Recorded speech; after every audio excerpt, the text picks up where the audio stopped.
Mheshimiwa Spika, kwanza niruhusu nitumie fursa hii kuipongeza timu yangu ya kazini, timu ya Simba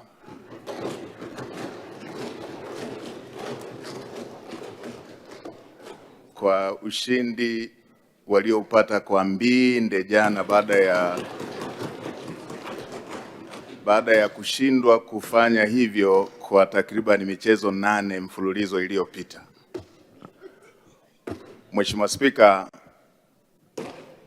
baada ya kusema hayo, nimpongeze Mheshimiwa mbunge kwa kulileta swali hilo na ameendelea kuwa mtetezi wa wananchi wake wa Ushetu pamoja na vijana wengine wa Kitanzania. Mheshimiwa Spika, ni kweli kumekuwepo na baadhi ya maeneo kuwepo kwa mirundikano ya vyombo vya moto zikiwepo pikipiki ambazo zimekamatwa kwa makosa mbalimbali. Mheshimiwa Spika, tuna mafungu mawili katika jambo lile ambalo Mheshimiwa mbunge amelisema.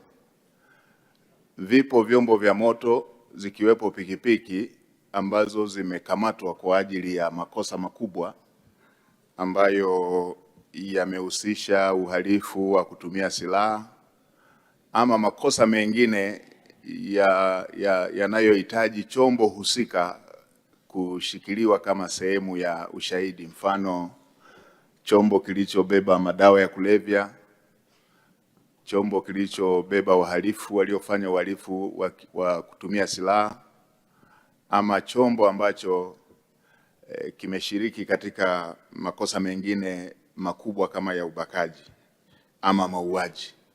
Mheshimiwa Spika, kwenye makosa haya ya kundi hili la makosa makubwa tumeweka sheria ya kushikilia vyombo hivyo ili viweze kutumika katika taratibu za kiuchunguzi na za kiushahidi kwa kuzingatia sheria zetu za makosa hayo makubwa. Mheshimiwa Spika, nikubaliane na Mheshimiwa mbunge kwenye upande wa makosa haya madogo madogo.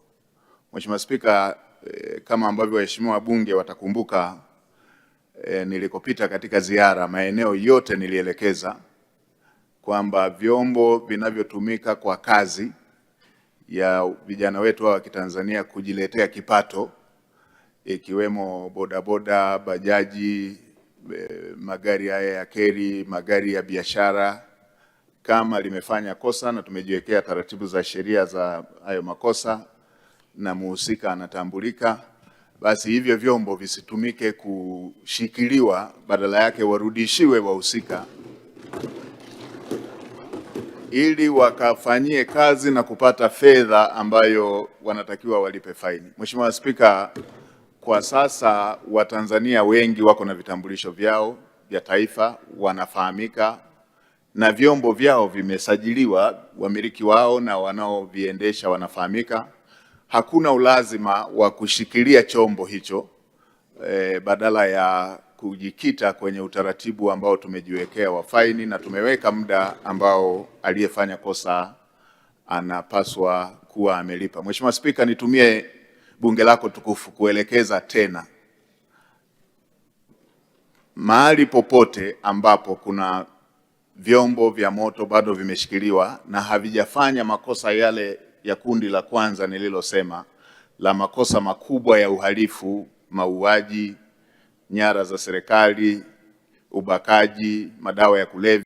Kwa maendeleo ya sekta ya utalii na huduma za hoteli nchini, Parrot Hotel iliyopo Kaloleni katikati ya jiji la Arusha ni fahari ya Tanzania. Ina bwawa la kisasa la kuogelea na kupumzika kwa watu wa rika zote, mapokezi yenye ubora.